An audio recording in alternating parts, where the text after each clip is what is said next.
बंदी छोड़ सतगुरु रामपाल जी महाराज जी की जय हो। सतसाई भगत जी,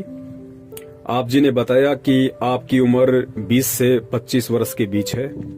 आप जी ने परम पूज्य सतगुरु रामपाल जी महाराज जी से नाम दीक्षा ली हुई है, भक्ति आप कर रहे हैं। समस्या आपने बताई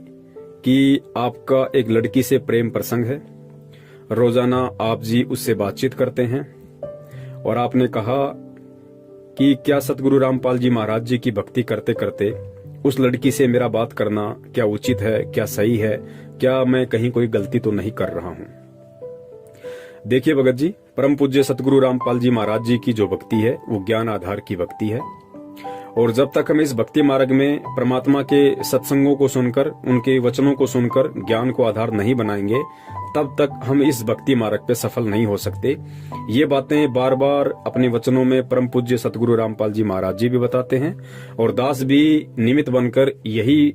सारे संदेश भगत समाज को देता है कि भाई जब तक हम अपने सतगुरुदेव जी के वचनों पे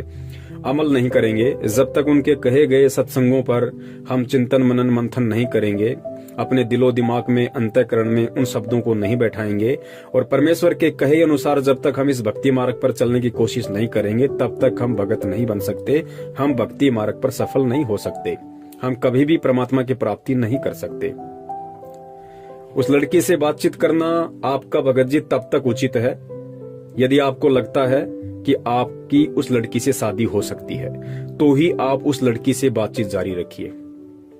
और यदि आपको लगता है अपने परिवार वालों की सोच के अनुसार, जैसा भी आपका समाज आप लोगों को अलाउ करता है उसके अकॉर्डिंग, यदि आपको लगता है कि वो लड़की ना ही मेरे समाज की है, ना ही मेरी जाति की है और उस लड़की से मेरी शादी नहीं हो सकती, क्योंकि इस बात को आपसे ज्यादा और कोई नहीं जान सकता। आप उस लड़की के संपर्क में हैं, आप अच्छे से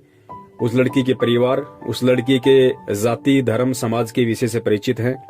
आपको अपने विषय में भी अच्छे से पता होगा आप किस जाति, किस समाज और किस धर्म से हैं, जो भी परंपरागत है, और आपको लगता है कि हम दोनों का विवाह कभी नहीं हो सकता,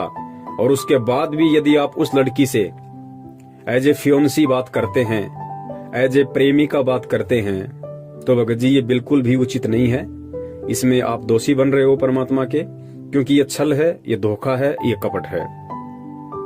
और गुरुदेव ने बताया कि आध्यात्मिक मार्ग में यदि आपके माता पिता भी आपके बाधक बनते हैं तो आप उनका भी कहना मत मानिए, क्योंकि आत्म कल्याण का मार्ग है। हो सकता है आपकी समझ में आ गया हो, आपके माता पिता की समझ में ना आया हो। तो आध्यात्मिक मार्ग में हम कोई भी डिसीजन बिना माता पिता की सहमति की ले सकते हैं, यदि वो सहमत ना हो तो। लेकिन गुरुदेव ने बताया कि जो सामाजिक जो भी कार्य हैं उनमें आप जी अपने माता पिता की अनुमति अवश्य लें, उनकी रजामंदी अवश्य होनी चाहिए, आपको उनसे सलाह अवश्य लेनी चाहिए।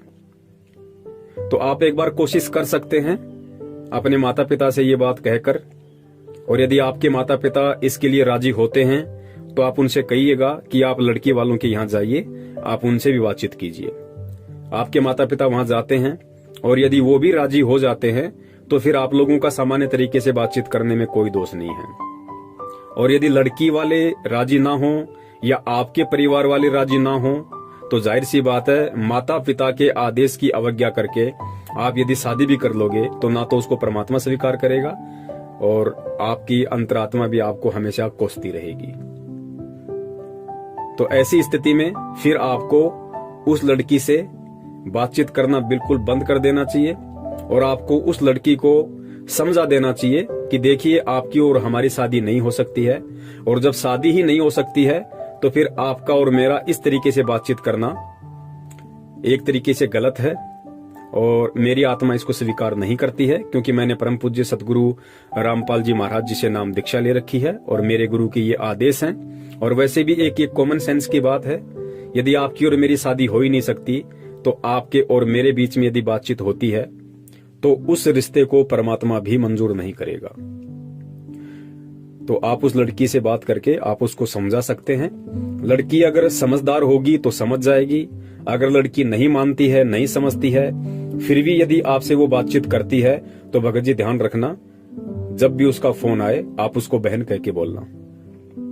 कि सत्साई बहन जी बोलिए, दास आपकी क्या हेल्प कर सकता है, दास के लिए क्या आदेश है।